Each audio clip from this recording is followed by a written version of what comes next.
Ladies and gentlemen, I've prepared a few slides, and they will appear on the screen in a minute, and here we are. What I'm going to discuss here is precisely the renewal of culture, how we can look at the future as conservatives. And if we can just...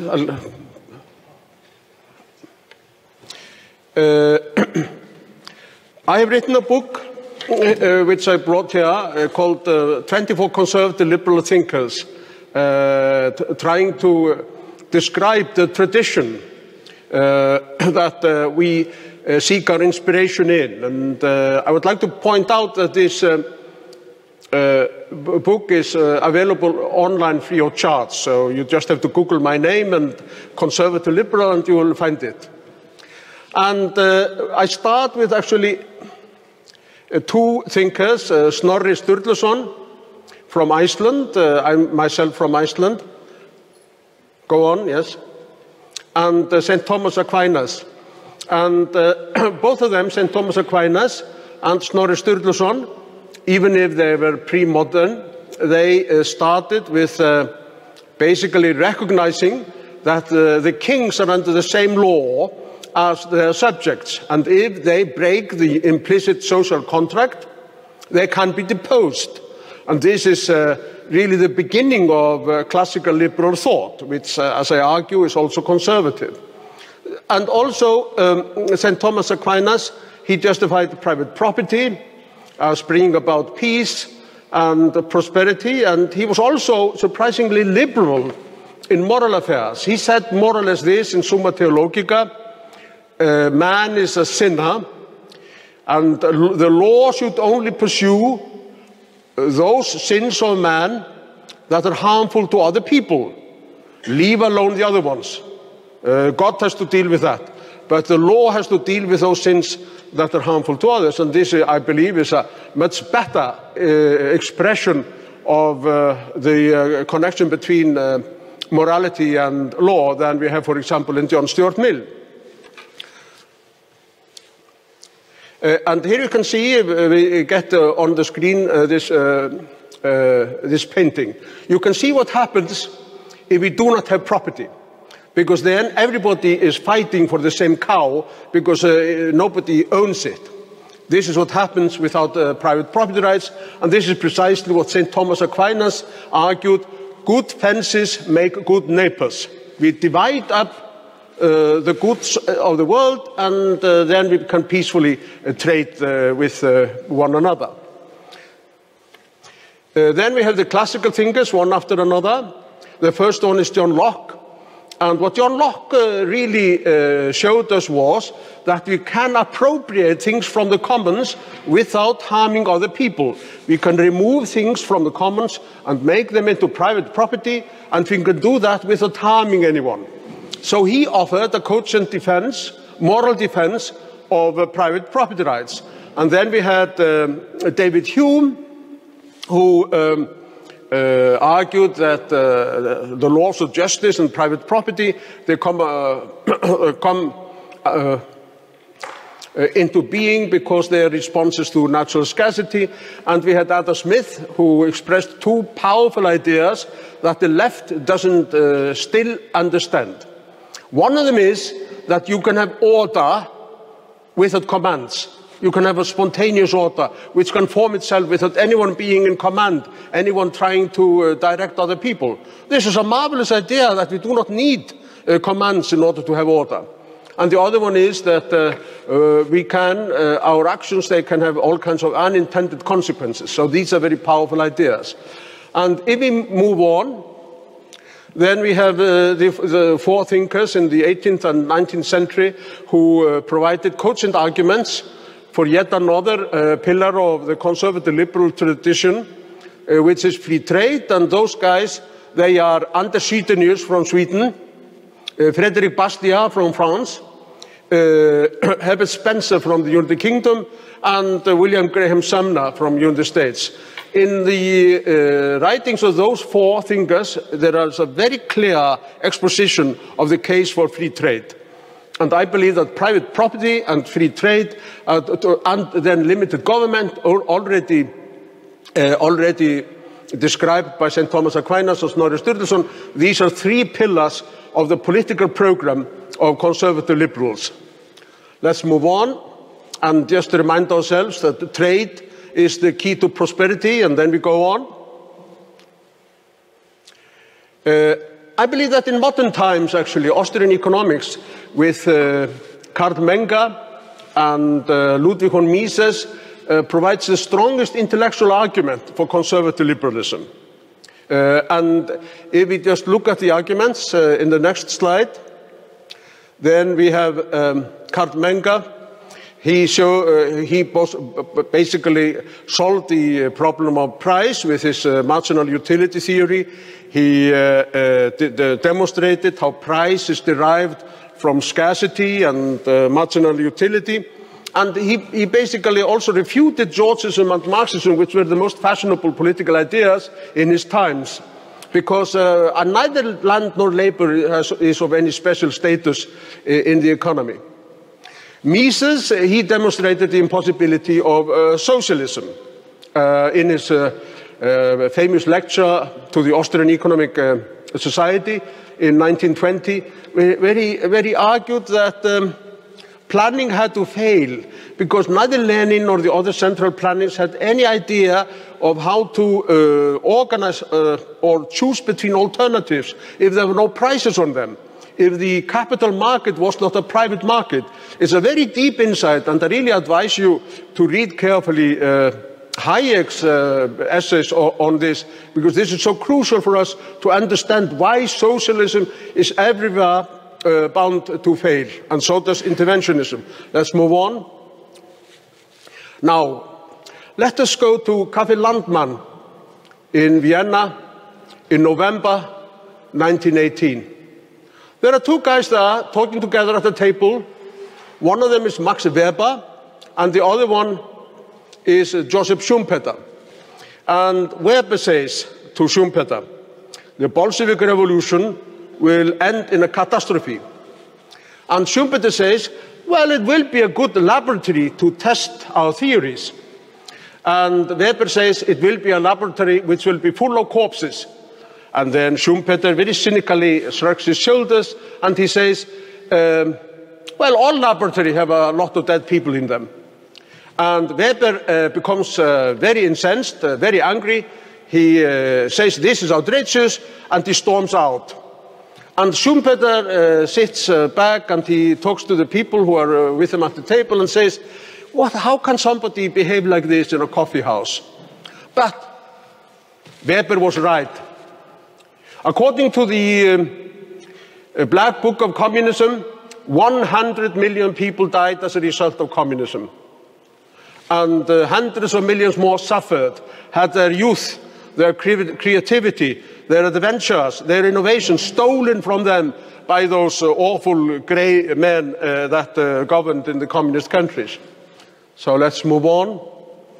And Hayek wrote a book published in 1944, The Road to Serfdom, where he really pointed out that socialism would not deliver the goods, but socialism would also not be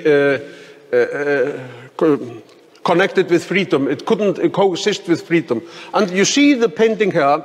This is a watercolor from the Bolshevik Revolution. There is a collection of those watercolors in the Hoover Institution in California. There are very few photographs or paintings or illustrations of the Bolshevik Revolution and of the horrors and the cruelty of the Bolsheviks. But this guy, a painter in Russia, Ivanov, he did it by stealth, and they are very interesting, his illustrations of the Bolshevik Revolution. I believe that Hayek is really the ablest and most interesting thinker of the conservative liberal tradition. And Hayek posed a question which I often discussed, and it is this: how can we, with the little knowledge we have, burdened by our inevitable ignorance, achieve so much? How was Western civilization, with its creativity, diversity, wealth, prosperity, progress, all kinds of interesting things that we see around us, how was it possible when each of us knows so little? And his answer was that the reason for this is that we can utilize the knowledge of one another. We can utilize knowledge between generations, between our ancestors and ourselves, by traditions, and we can utilize knowledge in space at our own time by the price mechanism that tells us what to do, gently points out to us where our abilities are best utilized for the benefit of others, because all of that is reflected in prices, in demand and supply. So Hayek puts forward a theory of spontaneous order, which shows that liberty is possible and indeed inevitable if we want to live a life of prosperity and liberty. Let's move on. Hayek in 1947 founded the Montpellier Society, and here you can see Hayek and a few other eminent thinkers like Ludwig von Mises, who was there, and Iversen and others. And Hayek is in the chair, and the Montpellier Society played a crucial role, I believe, in rejuvenating the case for liberty after the Second World War. And then in the next slide, you see, I just put it in for fun, the next slide. This is when the Montpellier Society celebrated its 50th birthday, and on those photographs, there are two people present in this hall. Alice Chaffin was there, he is there in one place, and I am there too. We both started going to the Montpellier Society in 1980, and we have been member and active in it since then. And if you take the next slide, you will see a little bit of the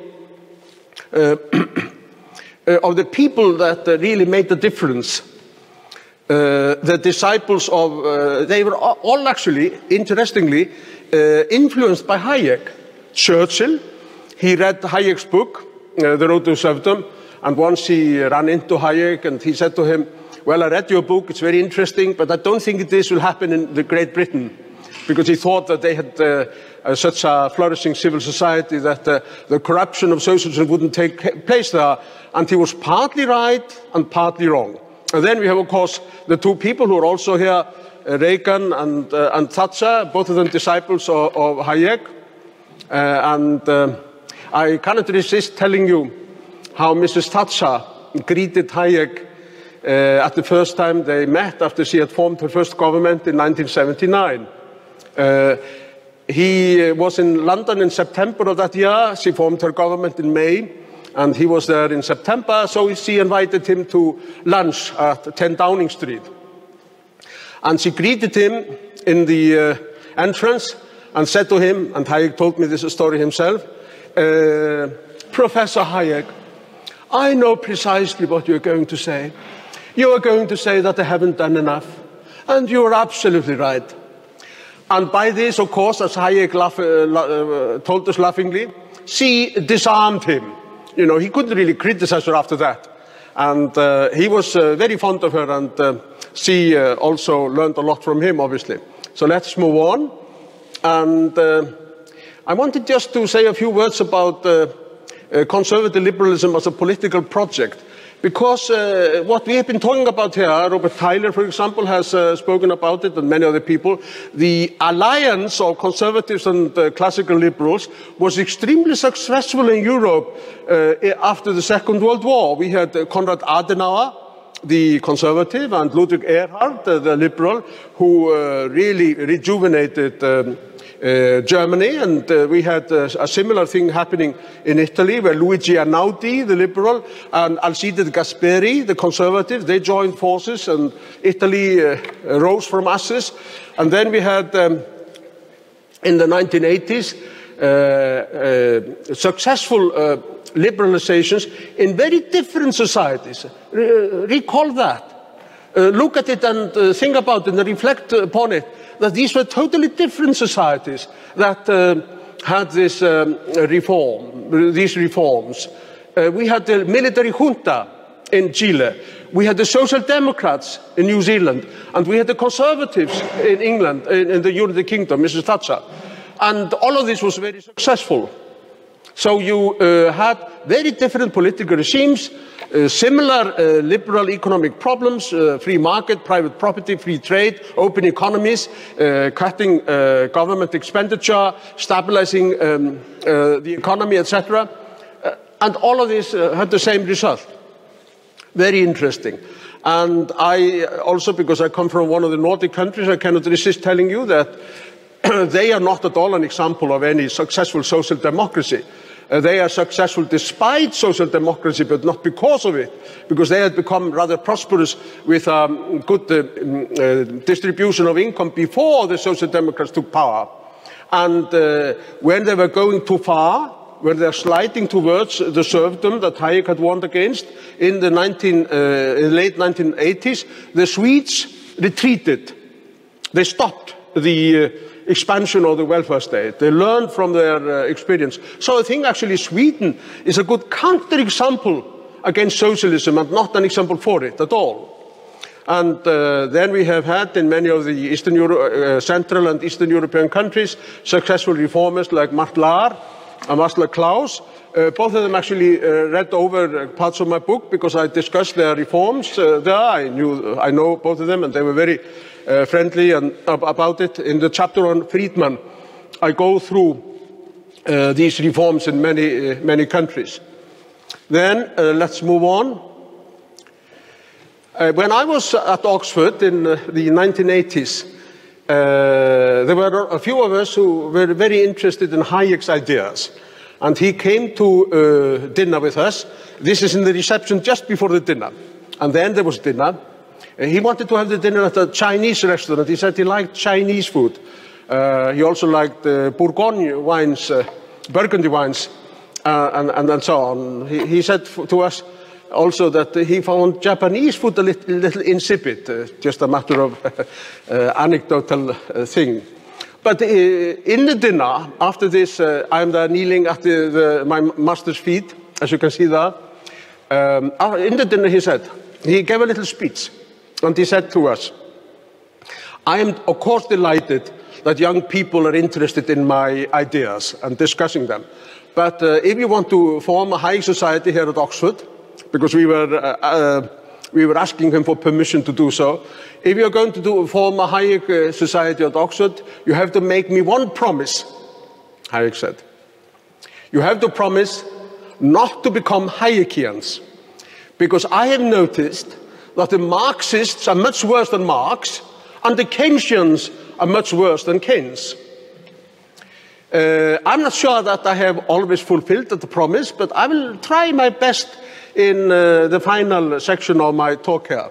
If we just move on, then as a good Hayekian, I actually discussed two problems that young people are interested in: poverty and environmental protection. I'm sure that you have discussions with your left-wing friends about both poverty and environmental protection. And it's very interesting to discuss poverty today because in 1971, John Rawls published his book, Theory of Justice, where he basically described the poverty as the problem and said that the just society was a society where the poor would be as well off as they could be. Very simple, attractive idea. And then recently up came Thomas Piketty, and he is not at all concerned with the poor. He is only concerned with the rich, because he is complaining that people are getting richer, and some people are getting much richer than others. So for him, wealth is a problem. I don't think it's a problem for the rest of us. Poverty is a problem. It's only for people who say, like Gore Vidal, whenever a friend of mine has some success, something little inside me dies. You know, people who think like that, They, of course, don't look at wealth as a solution as I do, but as a problem. So poverty, you know, the free market system is the best means that has been discovered to enable people to produce themselves out of poverty. So the poverty argument is really the strongest argument for capitalism, not the contrary. And the Fraser Institute in Canada have been measuring economic freedom and its connection to other figures and numbers. And what you see on the screen is an extremely interesting fact. It is that the average income of the poorest 10% in the freest 25% of countries quartile, if you divide all the economies of the world into 4 parts, and you look at the freest part, then the average income of the poorest 10% in this freest quarter is higher than the average income of everybody in the unfreest part. Isn't this extraordinary, this statistics? It shows very well that if we bear in mind the interest of the poor, then we choose capitalism. And in fact, the poor choose capitalism. They always want to go from unfreer to freer countries. They want to go from Mexico to Texas. They wanted to go from East Berlin to West Berlin, from North Korea to South Korea, and so on. Then we come to another issue which the left-wingers use as an argument against capitalism. It is environmental protection. They don't seem to understand that environmental protection requires protectors, somebody to protect, and that is owners. Why are elephants in Africa and rhinos in danger of extinction, but not sheep in Croatia or Iceland? It is because the sheep are privately owned. They have got somebody to protect them, to brand them, to hinder anyone else in stealing them. Whereas the rhinos and the elephants have no owners. There are no stewards, there are no protectors. And basically the conservative liberal environmental program is to protect the environment by defining private property rights. And if we just look at, to remind ourselves of the next slide, the Icelandic, well, the next slide is, if you look at the elephants, you know, they are the victims of poachers that are trying to steal the ivory, because the ivory goes for a lot of money on the international black market.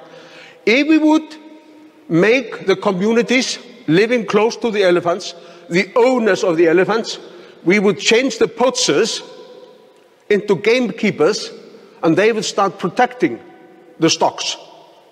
And then, if you look at another example, which may be more realistic, it is in my own country, the fisheries. We have in Iceland, by defining private use rights to the fish stocks, we have basically developed a sustainable and profitable fishery. And 2 of my books on it, written in English, are available free of charge. Also, you can download them on the internet if you want to explain the Icelandic fishery system. I'm not going to do it now at this late hour. So, then I come to an issue where I'm fulfilling my promise to Hayek not to be a Hayekian. Because here I part company with Hayek. Hayek was, like so many Austrian, Hungarian citizens of the empire, hostile to nationalism, because he witnessed how nationalism dissolved the Austro-Hungarian Empire, and on balance it was a better entity than what replaced it in many ways. But I think that we have to make a distinction between good and bad nationalism. Good, natural, non-aggressive nationalism is simply that we recognize who we are. We identify with a community with which we share a history. They speak the same language.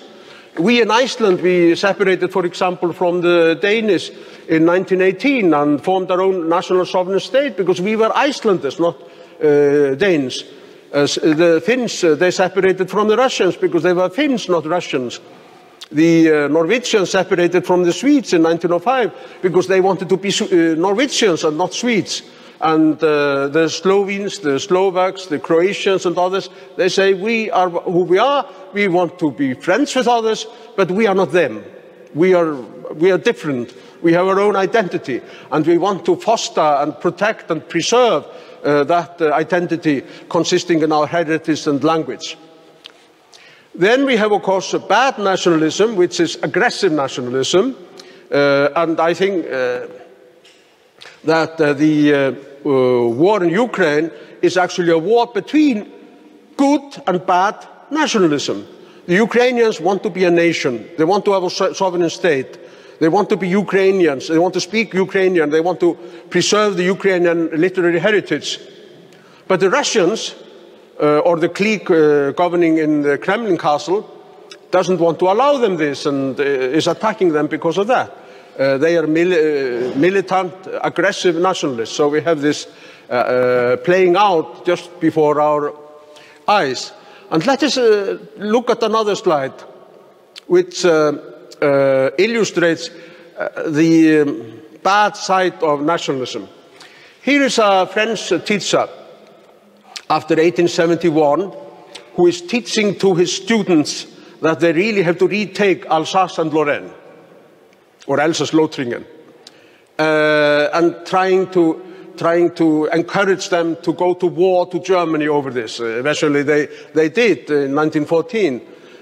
Now I hold no opinions as to who should control Alsace or Lorraine, but I am just looking at those little kids there and wondering how many of them were killed in the wars between Germany and France. And all those teachers who are creating revanchism, jingoism, and chauvinism. So, summing up, I think that economics is not enough. If we are conservatives, we have to know which values we want to conserve.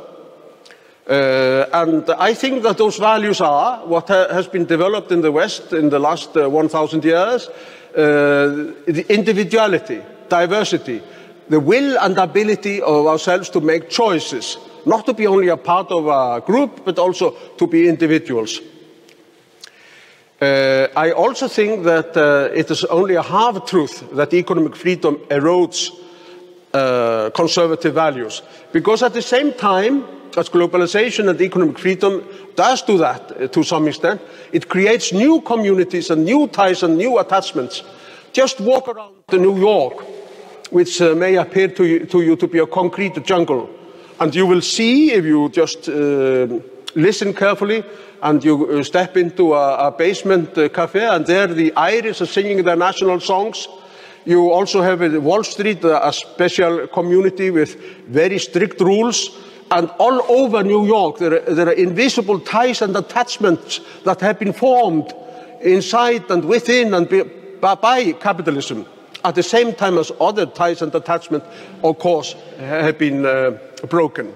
So capitalism is something that can renew itself, and the only remedy for freedom is more freedom, I think. So economic freedom is essential, but my final words would be that we also need stability and continuity, and we need a reasoned defense of our culture and the values, and therefore it is so good to be here with New Direction and the Center for Cultural Renewal. Thank you very much.